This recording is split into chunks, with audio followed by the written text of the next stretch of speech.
दिन सोमवार को विचार गोष्ठी भारत मुक्ति मोर्चा एवं बुद्धिस्ट इंटरनेशनल नेटवर्क के द्वारा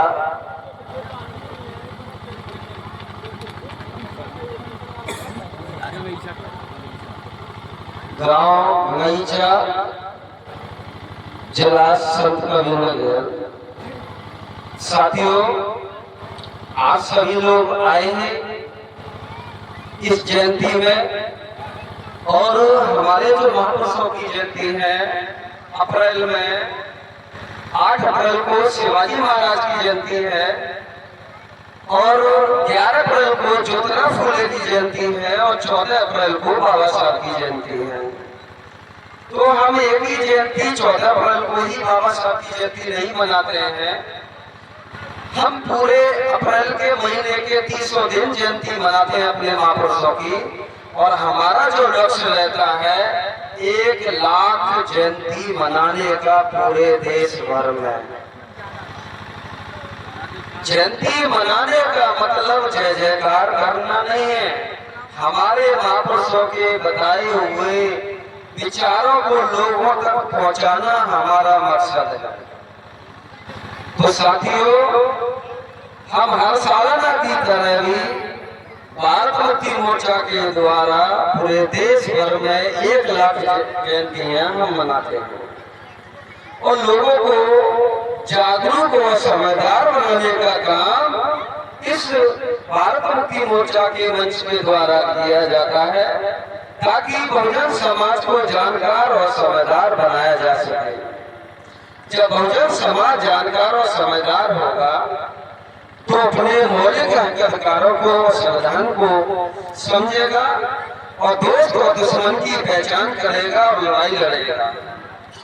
आपने देखा होगा इस 14 अप्रैल से पहले जो इस देश में संविधान विरोधी और हमारे महापुरुषों के विचारों के जो विरोधी हैं, वो हमेशा जयंतियों के विरोध करते थे या जयंती नहीं मनाने देते थे।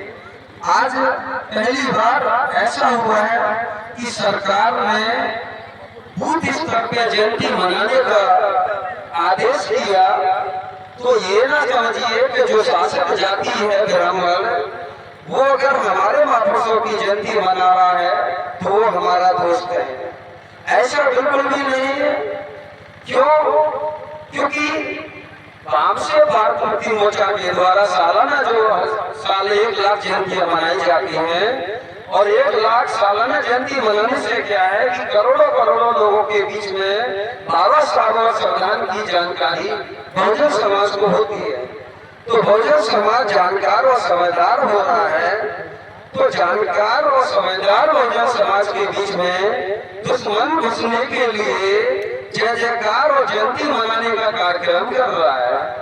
तो आपको इस बात को ध्यान में रखना है कि अगर दुश्मन आज से पहले हमारे बाबा साहब की प्रतिमाओं को तोड़ता था, गाली दिया करता था या झंडा तोड़ दिया फाड़ दिया करता था, आज वो अचानक से कैसे जय भीम की जय जयकार करने लगा और जयंती मनाने का काम करने लगा। तो ये बात हमको और आपको सभी को समझने की जरूरत है। और इस कार्यक्रम के जो हमारे आयोजक हैं, मैं उनको भी धन्यवाद देता हूँ कि ये कार्यक्रम आप लोगों ने लगाया, मुझे बहुत खुशी हुई। साथियों, मैं तहसील रतनौली जनपद अलीगढ़ से आया गोरखपुर में, और गोरखपुर के हमारे जो कांसेप और भारत मुक्ति मोर्चा की और बहुजन मुक्ति पार्टी की जो टीम है, उन्होंने मुझे शाम को 4 बजे कहा कि आपको संत कबीरनगर चलना है। हमने कहा ठीक है, हम चलेंगे।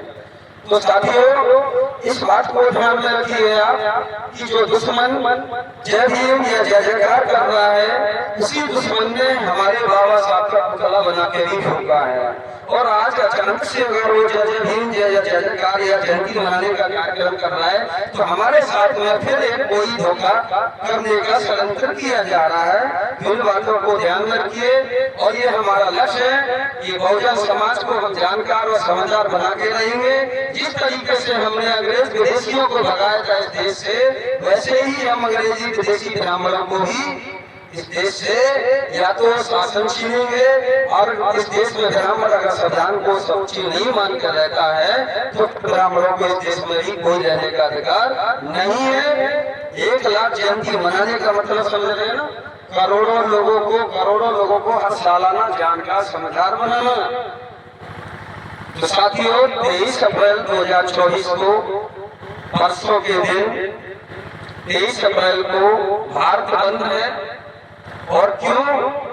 क्योंकि इस देश में SC/ST OBC की जो लोग हैं उनकी सरकार गिनती नहीं करती। क्यों नहीं करती? क्योंकि संविधान का पालन नहीं करती। आर्टिकल 340, आर्टिकल 341 और आर्टिकल 342, यानी कि SC/ST OBC के जो सामाजिक उत्थान और विकास के लिए जो बाबा साहब ने जो अनुच्छेद संविधान में दिए हुए हैं, आज तक आजादी के 75 साल में इन शासक जाति कांग्रेस BJP के बराबरों ने आज तक उनको लागू नहीं किया है। तो जातिगत गणना जैसे और UGC अनुदान आयोग जैसा जो पहली बार हमको सम्मान अधिकार देने के लिए जो कानून बनाया गया 2026 में, उन्होंने कानून बनाया और वापस ले लिया। तो हमारे साथ में धोखा किया। तो हमको आपको 23 अप्रैल को भारत बंद में शामिल होना है। ये लड़ाई हमारे इन आने वाली बच्चों की और जो आज हमारे बच्चे हैं उनके भविष्य की लड़ाई है। तो ये लड़ाई हमको और आपको ही लड़नी होगी। अब हमारे बीच में हमारे जो बाबा साहब ने हमको जो संविधान दिया है वो संविधान ही हमारा सब कुछ है। अन्यथा दोबारा कोई बाबा साहब लड़ाई लड़ने के लिए नहीं आएंगे। तो हमको संविधान को जानना समझना होगा और जानना समझने के बाद हमको इस देश में आंदोलन करना होगा।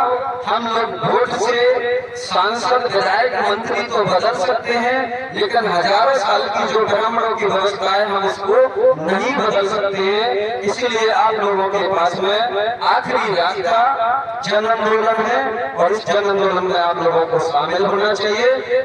ऐसा मैं आप लोगों से आशा और उम्मीद करता हूँ। आप लोगों ने मेरी बात को सुना। आप लोगों का धन्यवाद। जय मूल्यवासी।